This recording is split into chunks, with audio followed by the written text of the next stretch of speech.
സ്നേഹം, ദിവ്യസ്നേഹം, സ്നേഹം, ദിവ്യസ്നേഹം.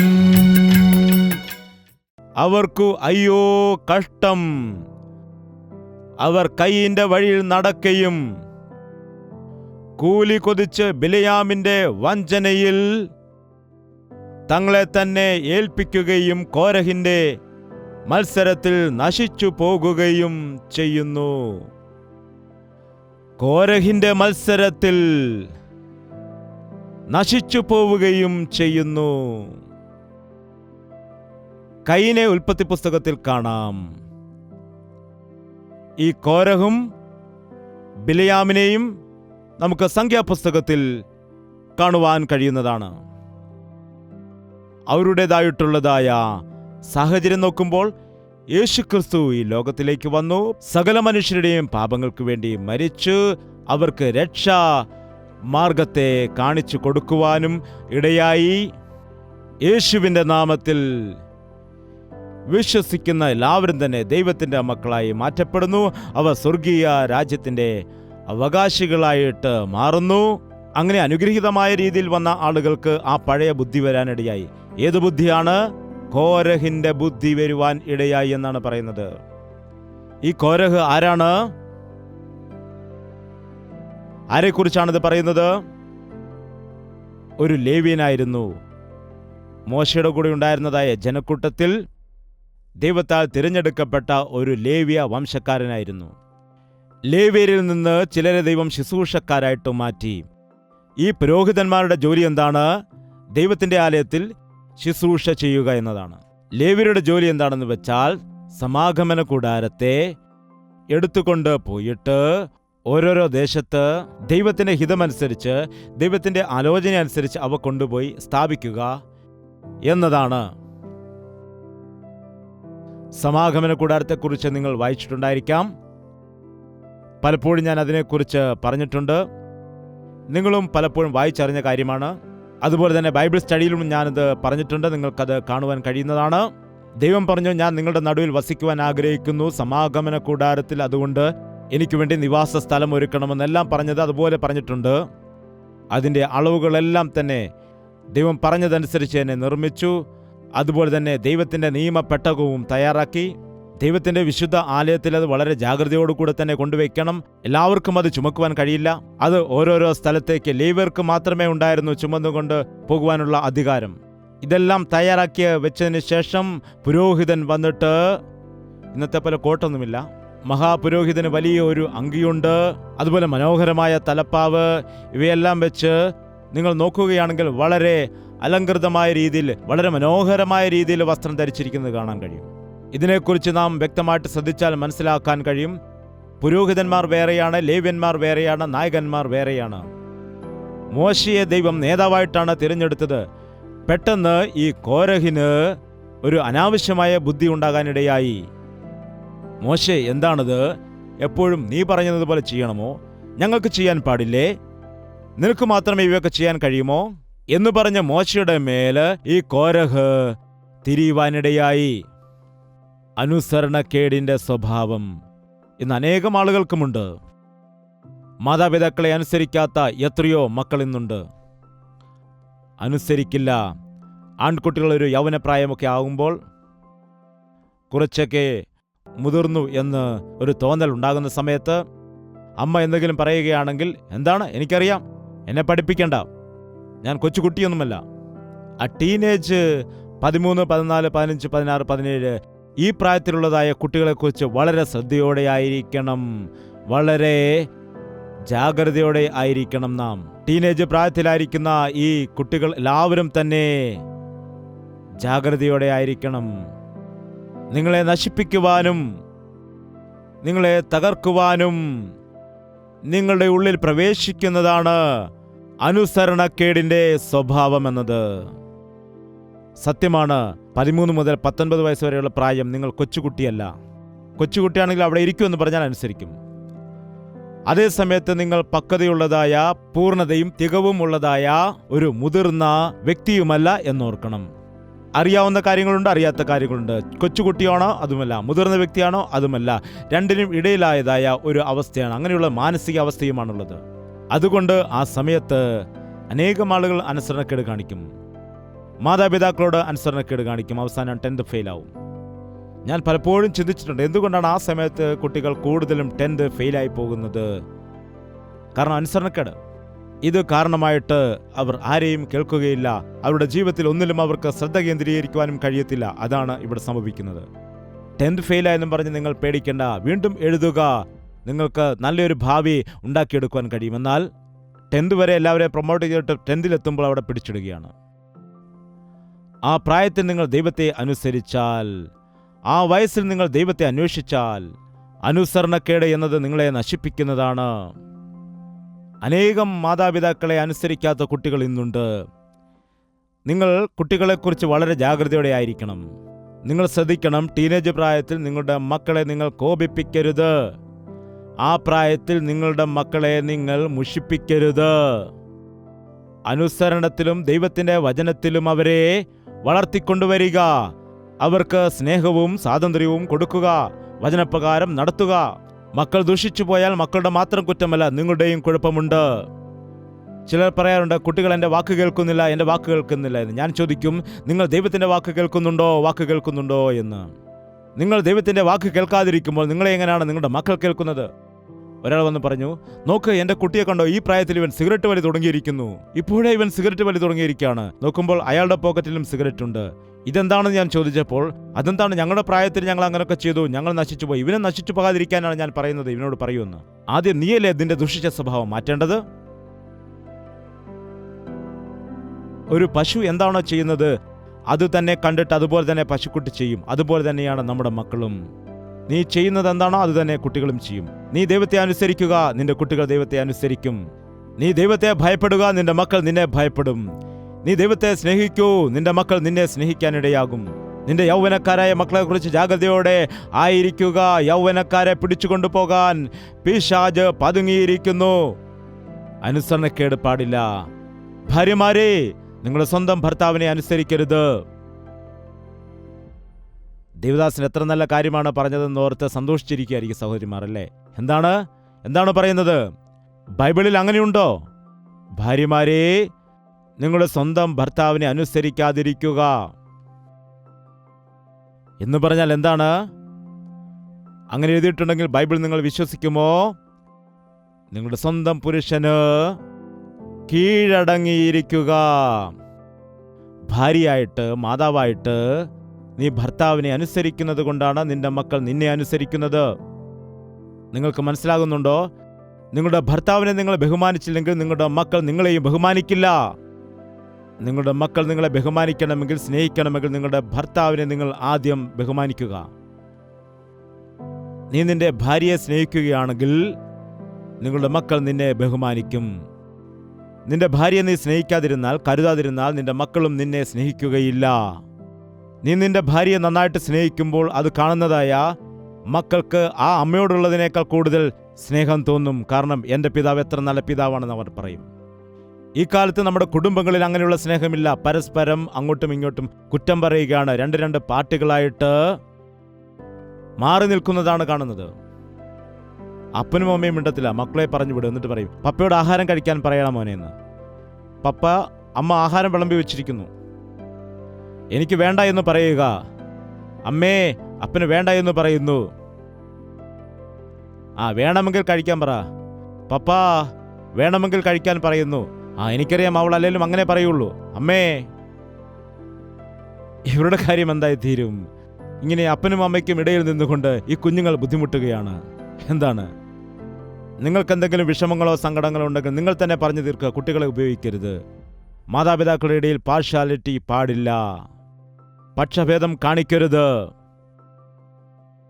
ആ കാലത്ത് ഇസഹാക്കും അതുപോലെ റിബേക്കയും മാംസം കൊണ്ടുവരുമെന്ന് പറഞ്ഞ് ഇസഹാക്ക് മൂത്ത മകനെ സ്നേഹിച്ചു. തന്നെ അടുക്കളയിൽ സഹായിക്കുമെന്ന് പറഞ്ഞ് റിബേക്കയാണെങ്കിൽ ഇളയ മകനെ സ്നേഹിച്ചു. അതുകൊണ്ട് എന്താണ്, ഒരു കാലമായപ്പോൾ എന്താണ് സംഭവിച്ചത്? 2 മക്കളും പോകുവാനിടയായി. ആരുമില്ലാത്ത അവസ്ഥയുണ്ടായി. കുഞ്ഞുങ്ങളുടെ ഇടയിൽ സ്നേഹമുണ്ടാക്കുക. അനുസരണക്കേടെന്നത് പിശാചിന്റെ സ്വഭാവമാണ്. ലൂസിഫർ ദൈവത്തിന് നേരെ മറുതലിക്കുവാനിടയായി. അങ്ങനെയാണ് അവൻ പാതാളത്തിലേക്ക് തള്ളപ്പെട്ടു പോയത്. ദൈവത്തിനോട് അനുസരണക്കേട് കാണിച്ചതുകൊണ്ട്. അനുസരണക്കേട് കാണിക്കുന്നവരുടെ ജീവിതത്തിൽ അനുഗ്രഹം നമുക്ക് കാണുവാൻ കഴിയില്ല. മോശയെ പോലെയുള്ള ദൈവദാസനെ ജനത്തിന് കൊടുത്തപ്പോൾ ഇവർ മോശയ്ക്കെതിരെ തിരിയുകയാണ്. 200 പേരെ സംഘടിപ്പിച്ചുകൊണ്ട് നീ ആരാണ് ഞങ്ങളോട് ആജ്ഞാപിക്കാനെന്നൊക്കെ പറഞ്ഞ് മോശയെ ചോദ്യം ചെയ്യുന്നു. നിന്നെ ഞങ്ങൾ അനുസരിക്കില്ല എന്ന് പറഞ്ഞ് മറുതലിച്ചു. വേദപുസ്തകത്തിൽ പറയുന്നു, മോശ അവരെ നമസ്കരിച്ചു. എന്തുകൊണ്ടാണ് ഇങ്ങനെ ചെയ്യുന്നത്?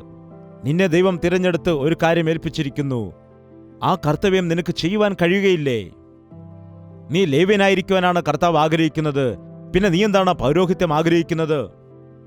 ദൈവം നമ്മുടെ പരിധിക്കനുസരിച്ച് ഓരോരോ സ്ഥാനങ്ങൾ ഏൽപ്പിച്ചിട്ടുണ്ട്.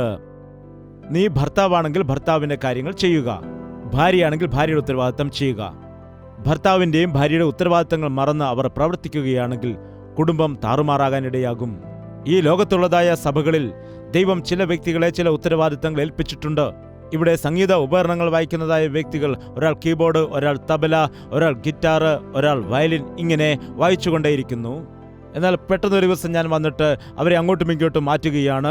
കീബോർഡ് വായിക്കുന്ന ആളെ വിളിച്ചിട്ട് തബല അടിക്കുവാൻ വേണ്ടി, തബല അടിക്കുന്ന ആളെ വിളിച്ചിട്ട് ഗിറ്റാർ അടിക്കാൻ വേണ്ടി നിയോഗിച്ചാൽ, നിങ്ങൾ മാത്രമാണ് എപ്പോഴും ചെയ്യുന്നത്, ഞാനും ചെയ്യട്ടെ എന്ന് പറഞ്ഞ് ഏൽപ്പിച്ചാൽ എന്തായിരിക്കും അവസ്ഥ? എപ്പോഴും നിങ്ങൾ മാത്രമാണോ തബലടിക്കുന്നത്? ബ്രദർ, ഒരു കാര്യം ചെയ്യും, നിങ്ങൾ മുൻപോട്ട് വാ, നിങ്ങൾ ഇന്ന് മുതൽ തബലയടിക്കും എന്ന് പറഞ്ഞാൽ പിന്നെന്താണ്? തബുകോ തബുകോ തബുകോ തബുകോ എന്നടിക്കും. എന്താണ്? നിങ്ങളെ ദൈവം ഏത് കാര്യം ചെയ്യാനാണോ ഉത്തരവാദിത്തം ഏൽപ്പിച്ചിരിക്കുന്നത് അത് ചെയ്യുക. അല്ലാതെ നിങ്ങൾ ഒരുപാട് കാര്യങ്ങൾ ചെയ്തിട്ടുണ്ടോ എന്ന് കർത്താവ് ചോദിക്കുകയില്ല. നിങ്ങളെ ഏൽപ്പിച്ചതായ കാര്യങ്ങൾ നിങ്ങൾ വിശ്വസ്തയോടെ ചെയ്തിട്ടുണ്ടോ എന്നായിരിക്കും അവൻ ചോദിക്കുന്നത്.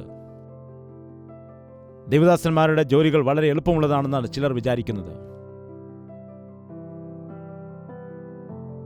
ഇങ്ങനെ ഇരുന്ന് കേൾക്കുന്ന ആളുകളുടെ പണി എളുപ്പമാണെന്ന് ചിലർ പറയും. ഇരുന്ന് കേൾക്കുന്നതാണോ എളുപ്പം, നിന്ന് പ്രസംഗിക്കുന്നതാണോ എളുപ്പം? നിങ്ങൾ പറയുക. ഒരിക്കലുമല്ല. ഇരുന്ന് കേൾക്കുന്നതാണ് ബുദ്ധിമുട്ട്. ഇരുന്ന് കേൾക്കുന്നതാണ് ബുദ്ധിമുട്ട്. ഇരിക്കണമെങ്കിൽ ഒരു ക്ഷമയുണ്ടായിരിക്കണം, സഹനമുണ്ടായിരിക്കണം, കേൾക്കാൻ ആഗ്രഹമുണ്ടായിരിക്കണം. ഓരോരുത്തർക്കും അവരുടേതായ കഷ്ടതകളുണ്ട്. ദൈവം ഓരോരുത്തരെയും വേർതിരിച്ചു. ലേവ്യരോട് പറഞ്ഞു, നിങ്ങളുടെ പണി ഇതാണ്. നേതാക്കന്മാരെ നിയമിച്ചു പറഞ്ഞു, നിങ്ങളുടെ ജോലി ഇന്നതിനതാണ്. അല്ലാതെ എൻ്റെ പണി ഇതല്ല, ഞാൻ അത് ചെയ്യും, അതെനിക്ക് ചെയ്യണം എന്നൊക്കെ പറഞ്ഞ് നമ്മൾ അങ്ങോട്ടും ഇങ്ങോട്ടും മത്സരിക്കുകയാണെങ്കിൽ ഓർക്കുക, അപ്പോൾ നമ്മളിൽ യേശുവിൻ്റെ സ്വഭാവം കാണുകയില്ല. നമ്മുടെ മാതൃകാ പുരുഷൻ യേശു ക്രിസ്തുവാണ്. മറ്റുള്ള ആളുകളെ കണ്ടിട്ട് അവരെ പോലെ ആകണമെന്ന് നാം ഒരിക്കലും ആഗ്രഹിക്കുവാൻ പാടില്ല. പുലിയെ കണ്ടിട്ട് കുറുക്കനിങ്ങനെ ചിന്തിച്ചു, എന്താണ്, പുള്ളികൾ മുദ്ര കുത്തിയാൽ പുലിയാകുമോ? എന്താണ് സംഭവിച്ചത്? അത് ശരീരത്തിൽ ചുട്ടുകുത്തി. അയ്യോ, എനിക്ക് പുലിയെ പോലെയാകണം, പിന്നെ അയ്യോ എനിക്ക് പുലിയെ പോലെയാകണം. അവസാനം എന്താണ് സംഭവിച്ചത്? പുലിയെ പോലെയായോ? അവസാനം പുണ്ണുണ്ടായി. പുലിയെ പോലെ ആകുവാൻ കഴിഞ്ഞില്ല. നിങ്ങളെ ദൈവം എങ്ങനെയാക്കി വെച്ചിരിക്കുന്നുവോ അങ്ങനെയാകുക. അവരെ പോലെയും ഇവരെ പോലെ ആകുവാൻ വേണ്ടി നീ ആശിക്കരുത്. ദൈവം നമ്മയെല്ലാം പ്രത്യേകമാണ് സൃഷ്ടിച്ചത്. എന്നെ പോലെയുള്ള ആളുകളോ നിന്നെ പോലെയുള്ള ആളുകളോ വേറെ ആരും കാണില്ല. കുശവന്റെ കയ്യിലെ കളിമൺ പാത്രം പോലെയാണ് ദൈവം നമ്മെ സൃഷ്ടിച്ചത്, അല്ലാതെ ഒരു ഇഷ്ടിക പോലെയല്ല സൃഷ്ടിച്ചത്. ഇഷ്ടിക ഒരേ അച്ചിലെടുത്തിട്ട് ഓരോന്നോരോന്നുണ്ടാക്കി അങ്ങനെ അടുക്കി വെക്കുകയാണ്. എന്നാൽ മൺപാത്രം അങ്ങനെ കഴിയില്ല. കുശവൻ അതിനുവേണ്ടി കളിമണ്ണെടുത്തിട്ട് കുഴച്ച് മാർദ്ദവമുള്ളതാക്കി എടുത്തിട്ട് തൻ്റെ കൈകൊണ്ട് മെനഞ്ഞാണ് ഓരോരോ പാത്രങ്ങൾ ഉണ്ടാക്കുന്നത്. ഒന്ന് കൂജിയാക്കും, മറ്റൊന്ന് കലമാക്കും, അങ്ങനെ ഓരോരോ വ്യത്യസ്തമായ പാത്രങ്ങൾ ഉണ്ടാക്കിയെടുക്കും. ഒരു പാത്രം മീനൊക്കെ കറി വയ്ക്കുന്ന ഒരു മൺചട്ടിയായിരിക്കാം. ആ മൺചട്ടി വിചാരിക്കുകയാണ്, നോക്ക്, ഞാനിങ്ങനെ ശരീരത്തെ കരിയൊക്കെ പിടിച്ച് ഇരിക്കുകയാണ്. ആ കൂജയെ നോക്കൂ, എത്ര മനോഹരമായിട്ടാണ് അതിനെ വെച്ചിരിക്കുന്നത്. അതിനെ സ്റ്റൂളിൽ കൊണ്ടുവച്ചിരിക്കുന്നു. നല്ല കുടിവെള്ളമൊക്കെ അതിലൊഴിച്ചു വെച്ചിട്ട് ആൾക്കാർ അതിൽ നിന്ന് കുടിക്കുന്നു. എന്നാൽ ഞാനാണെങ്കിൽ തീയും പുകയും എല്ലാം സഹിച്ചു ഇവിടെ ഇരിക്കുന്നു. ഞാൻ ഇന്നു മുതൽ കൂജയാകുന്നു എന്ന് പറഞ്ഞാൽ നടക്കില്ല. എല്ലാം കൂജകളാണെങ്കിൽ എങ്ങനെയാണ് മീൻ കറി വയ്ക്കുന്നത്? അതുപോലെ എല്ലാം കറിച്ചട്ടികളാണെങ്കിൽ എങ്ങനെയാണ് വെള്ളം ഒഴിച്ചു വെക്കുന്നത്?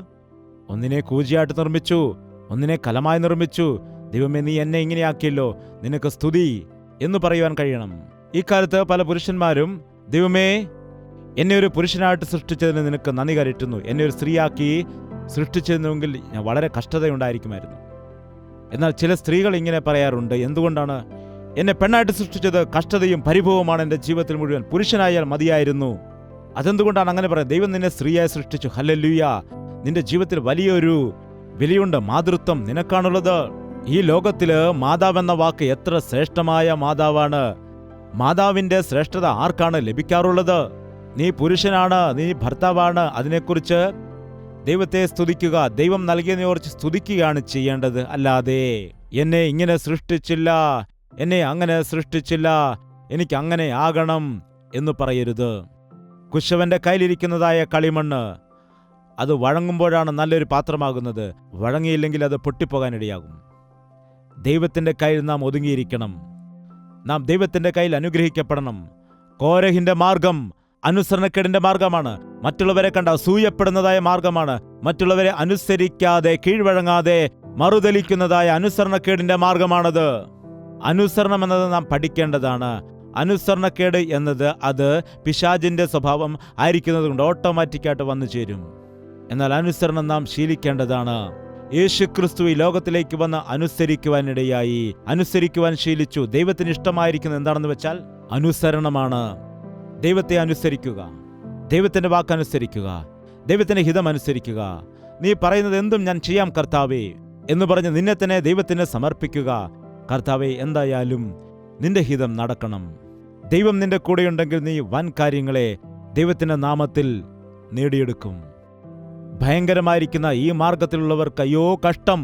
കയീന്റെ മാർഗത്തിലും കോരഹിന്റെ മാർഗത്തിലും ബിലെയാമിന്റെ മാർഗത്തിലും. കോരഹിന് എന്തു പറ്റിയെന്നറിയാമോ? അനുസരണക്കേട് കാണിച്ച നിമിത്തമായിട്ട് ദൈവത്തിന് കോപമുണ്ടായി. ദൈവം പറഞ്ഞു, ഇവരെ മാറ്റിയിട്ട് നിങ്ങളെല്ലാവരും മാറി നിൽക്കുക എന്ന്. 200 പേർ കൂടി വന്നു. കോരഹിന്റെ കൂടെ വേറെ ആളുകളും ഉണ്ടായിരുന്നു. ഭൂമി രണ്ടായിട്ട് പിളർന്നു. ശരീരത്തോടുകൂടി തന്നെ പാതാളത്തിലേക്ക്, ആദ്യമായിട്ട് ശരീരത്തോടുകൂടി പാതാളത്തിലേക്ക് ഇറങ്ങിപ്പോയ ആളുകൾ ആരാണ്? കോരഹ്, അതുപോലെ ദാഥാൻ, അബീരാം, അവരോട് കൂടി ഉണ്ടായിരുന്ന എല്ലാവരും. നിങ്ങൾ സങ്കീർത്തനം വായിക്കുന്ന സമയത്ത് കോരഹ് പുത്രന്മാരുടെ സങ്കീർത്തനമെന്ന് കാണാം. നിങ്ങളത് കണ്ടിട്ടുണ്ടോ? കോരഹിന്റെ പുത്രന്മാർ, ആൺമക്കൾ പറഞ്ഞു, എൻ്റെ പിതാവ് ചെയ്തത് തെറ്റാണ് എന്ന് പറഞ്ഞ് പിതാവിനെ പോലെ അവർ അനുസരണക്കേട് കാണിച്ചില്ല. അതുകൊണ്ട് അവർ രക്ഷിക്കപ്പെട്ടു. ദൈവത്തിന്റെ ആലയത്തിൽ സംഗീതം എഴുതി സംഗീതം പാടുന്ന കൂട്ടത്തിൽപ്പെടുവാനിടയായി. മറുതലിക്കുന്ന വ്യക്തികളുടെ കൂടെ കൂടരുത്. അത് നിന്റെ ഭാര്യയാണെങ്കിലും ഭർത്താവാണെങ്കിലും മാതാപിതാക്കളാണെങ്കിലും. മറുതലിക്കുന്ന ആളുകളെ സപ്പോർട്ട് ചെയ്യരുത്. അങ്ങനെയുള്ളവരെ സപ്പോർട്ട് ചെയ്താൽ നീ അനുസരണക്കേട് കാണിക്കുന്നില്ല എങ്കിലും നീയും അവരോടൊപ്പം തന്നെ പാതാളത്തിലേക്ക് പോകാനിടയാകും. അനുസരണക്കേട് കാണിക്കുന്നവരുടെ കൂട്ടത്തിൽ പെടാതിരുന്നാൽ ദൈവിക അനുഗ്രഹങ്ങൾ നിനക്കും പ്രാപിക്കാം. ശരീരത്തോടുകൂടി തന്നെ സ്വർഗത്തിലേക്ക് കയറിപ്പോയ ആളുകൾ ആരൊക്കെയാണ്? മരണം കാണാതെ പോയവർ ആരൊക്കെയാണ്? ഹാനോക്കും ഏലിയാവും. ശരീരത്തോടുകൂടി തന്നെ നരകത്തിലേക്ക് പോയവർ ആരൊക്കെയാണ്? കോരഹും ദാഥാനും അബീരാമും അവരുടെ കൂടെയുള്ളവരും. പാതാളത്തിലേക്ക് പോകണമോ സ്വർഗത്തിലേക്ക് പോകണമോ? സത്യമായിട്ടും കയീന്റെ മാർഗം എവിടേക്കാണ് നമ്മെ കൊണ്ടുപോകുന്നത്? നരകത്തിലേക്ക്. ബിലെയാമിന്റെ മാർഗം എവിടേക്ക് കൊണ്ടുപോകുന്നു? നരകത്തിലേക്ക്. ബിലെയാം അവിടം കൊണ്ട് നിന്നില്ല. ആ ബിലെയാം പറയുകയാണ്, എനിക്ക് അവരെ ശപിക്കുവാൻ കഴിയുന്നില്ല, അനുഗ്രഹിക്കാതിരിക്കാൻ കഴിയുന്നില്ല, അതുകൊണ്ട് ഞാൻ മറ്റൊരു വിദ്യ പറഞ്ഞു തരാം, പണം നൽകുമെന്ന് പറഞ്ഞു. പണം തരാം, പെട്ടെന്ന് കാര്യം പറയാൻ പറഞ്ഞു. അപ്പോൾ പറയുന്നു, നിങ്ങൾ ഒന്നും ചെയ്യേണ്ട, മോവാബ്യ സ്ത്രീകളെ, സുന്ദരികളായ സ്ത്രീകളെ ഇവരുടെ നടുവിലേക്ക് അയക്കുക. ഇവരിൽ ആകർഷണീയരായിട്ട് അവർ ഇവരോട് പാപം ചെയ്യും. അപ്പോൾ ഓട്ടോമാറ്റിക്കായിട്ട് ദൈവത്തിന്റെ കോപം ഇവരുടെ മേൽ വന്നുകൊള്ളുമെന്ന് പറഞ്ഞു. അങ്ങനെ മോവാബ്യരെ അങ്ങോട്ട് അയക്കാനിടയായി. ആ സ്ത്രീകളെ കണ്ടിട്ട് ഇസ്രായേലിലെ യൗവനക്കാർ ആകർഷണീയരായി അവരോട് പാപം ചെയ്തു. അങ്ങനെ ദൈവത്തിന്റെ കോപം അവരുടെ മേൽ വന്നു. നോക്കുക, പാപം ചെയ്യുമ്പോഴാണ് ശാപം ഉണ്ടാകുന്നത്. പാപം ചെയ്യുന്നില്ലെങ്കിൽ ഒരു ശാപവും നമ്മുടെ മേൽ വരുവാനിടയാവുകയില്ല. എന്നാൽ ഈ കാലത്ത് ഒരുപക്ഷെ നീ ഈ സമയത്ത് കയീന്റെ മാർഗത്തിലായിരിക്കാം, കോരഹിന്റെ മാർഗത്തിലും ബിലെയാമിന്റെ മാർഗത്തിലുമായിരിക്കാം. ശാപം നിന്റെ ചുറ്റുമുണ്ടായിരിക്കാം, നാശം നിന്റെ ചുറ്റുപാടും ഉണ്ടായിരിക്കാം. എന്നാൽ ഈ സമയത്ത് നിന്റെ ശാപത്തെയും നിന്റെ പാപത്തെയും വഹിച്ചതായ, നമുക്ക് വേണ്ടി ശാപമായി തീർന്ന യേശുക്രിസ്തു ഇവിടെയുണ്ട്. നമ്മുടെ പാപത്തെയും ശാപത്തെയും അവൻ തുടച്ചു മാറ്റി. അതുകൊണ്ട് പാപത്തിന് തക്കതായ ശാപം നിന്നിലേക്ക് വരാതിരിക്കുവാൻ അതിന് പരിഹാരം യേശുക്രിസ്തു കാൽവറിയിൽ ചെയ്തത് നിമിത്തമായി നീ കർത്താവേ എന്നോട് ക്ഷമിക്കണമെന്ന് പറഞ്ഞാൽ നിന്റെ മേലുള്ള ശാപവും പാപവും അഴിഞ്ഞുമാറും. ദയവ് ചെയ്ത് ആരും പറയരുത്, എൻ്റെ ജീവിതം ഇങ്ങനെയായിപ്പോയി, എൻ്റെ ദുശീലം കാരണം, എൻ്റെ മദ്യപാനം കാരണം, എൻ്റെ വിധിയാണിത് എന്ന്. എൻ്റെ ജീവിതത്തിൽ ഇങ്ങനെ പണത്തിന് പിറകെ പോയിട്ട് എൻ്റെ ജീവിതത്തിൽ കടബാധ്യതയായിരിക്കുന്നു, നഷ്ടങ്ങൾ വന്നിരിക്കുന്നു, എൻ്റെ വിധിയാണിത്, ഞാൻ നരകത്തിലേക്ക് പോകേണ്ടി വരും എന്നാരും തന്നെ ഇപ്പോൾ പറയുവാൻ പാടില്ല. അങ്ങനെ ചിന്തിക്കേണ്ട കാര്യമില്ല. നിന്റെ പാപങ്ങൾ തുടച്ചു മാറ്റുവാൻ, നിന്റെ ശാപങ്ങളെ അഴിച്ചു മാറ്റുവാൻ, നിന്നോട് ക്ഷമിക്കുന്നതിന് വേണ്ടി യേശുക്രിസ്തു ഈ സമയത്ത് ഒരുക്കത്തോടെയായിരിക്കുന്നു. ദയവ് ചെയ്ത് തലകളെ വണക്കുക. നമുക്ക് കർത്താവിനോട് പ്രാർത്ഥിക്കാം. നിന്റെ ജീവിതത്തെ അനുഗ്രഹിക്കുവാൻ കർത്താവ് ആഗ്രഹിക്കുന്നു. നീ കോരഹിന്റെ വഴിയിൽ ആകുന്നുവോ? അനുസരണക്കേട് കാരണം അശുദ്ധി നിമിത്തമായിട്ട് നാശത്തിലേക്ക് നീ പോവുകയാണോ? കർത്താവിൻ്റെ അനുസരണത്തിലേക്ക് നിന്നെ കൊണ്ടുപോകുവാൻ അവൻ ആഗ്രഹിക്കുകയാണ്. പറയുക, കർത്താവേ, എൻ്റെ ജീവിതത്തിൽ മുൻപോട്ട് പോകുന്നുണ്ട് എന്ന് തോന്നുന്നു, എന്നാൽ എൻ്റെ ജീവിതത്തിൽ ഒരുവിധ അഭിവൃദ്ധിയുമില്ല. ഒരുവന് അവൻ്റെ വഴികൾ ചൊവ്വായിട്ട് തോന്നുന്നു, എന്നാൽ അതിൻ്റെ അവസാനം മരണവഴികൾ എന്ന രീതിയിൽ എൻ്റെ സ്വന്തം മാർഗത്തിലാണ് ഞാനിപ്പോൾ പോകുന്നത്. എന്നെ നീ മാറ്റണമേ യേശുവേ. യേശുവേ, എന്നോട് ക്ഷമിക്കണമേ. യേശുവേ, എന്നെ രക്ഷിക്കണമേ. ദയവ് ചെയ്ത് എല്ലാ വ്യക്തികൾക്കും പ്രാർത്ഥിക്കാം. പ്രാർത്ഥന. പരിശുദ്ധനായ സ്നേഹമുള്ള പിതാവേ, നിന്റെ സന്നിധിയിൽ നിൽക്കുന്നതായ ഞങ്ങളെല്ലാവരെയും നീ ദർശിക്കുമാറാകണമേ. ഞങ്ങളുടെ ജീവിതത്തിലെ പഴയ ആദാമിന്റെ സ്വഭാവത്തിൽ നിന്ന്, കോപത്തിൽ നിന്ന്, വിദ്വേഷത്തിൽ നിന്ന്, അത്യാഗ്രഹത്തിൽ നിന്ന്, ദുശീലത്തിൽ നിന്ന് ഞങ്ങളെ വിടുവിക്കുന്നതിന് വേണ്ടി, ഞങ്ങളുടെ ശാപങ്ങളെ അഴിച്ചു മാറ്റുന്നതിനായിട്ട് കാൽവരി ക്രൂശിൽ ഞങ്ങൾക്ക് വേണ്ടി ശാപമായി തീർന്ന യേശുവേ, ഞങ്ങളുടെ പാപങ്ങൾ വഹിച്ചുകൊണ്ട്, ഞങ്ങളുടെ ശാപങ്ങൾ വഹിച്ചുകൊണ്ട് ക്രൂശില് പാപത്തിന്റെ ഫലമായി വന്നിരിക്കുന്നതായ മരണത്തെ അനുഭവിച്ചതായ യേശുവേ, അങ്ങയെ ഞങ്ങൾ സ്തുതിക്കുകയാണ്. നിന്നെ ഇനിയും തള്ളിക്കളയുന്നവരായിട്ടല്ലാതെ, നിന്റെ സ്നേഹത്തെ തള്ളിക്കളയുന്നവരായിട്ടല്ലാതെ, ദൈവത്തിന്റെ മാർഗത്തെ തള്ളിക്കളഞ്ഞുകൊണ്ട് കോരഹിന്റെ മാർഗത്തില്, കയീന്റെ മാർഗത്തില്, അതുപോലെ ബിലയാമിന്റെ മാർഗത്തില് പോകുന്നവരായിട്ട് തീരുവാൻ പാടില്ല കർത്താവേ.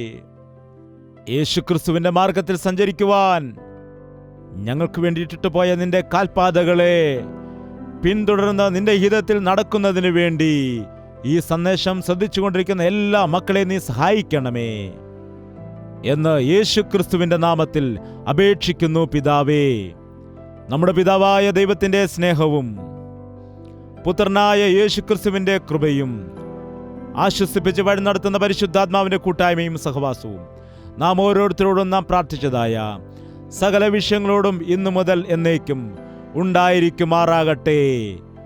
ആമേൻ, ആമേൻ, ആമേൻ. യേശുവേ, യേശുവേ, യേശുവേ, യേശുവേ, യേശുവേ, യേശുവേ, യേശുവേ, യേശുവേ.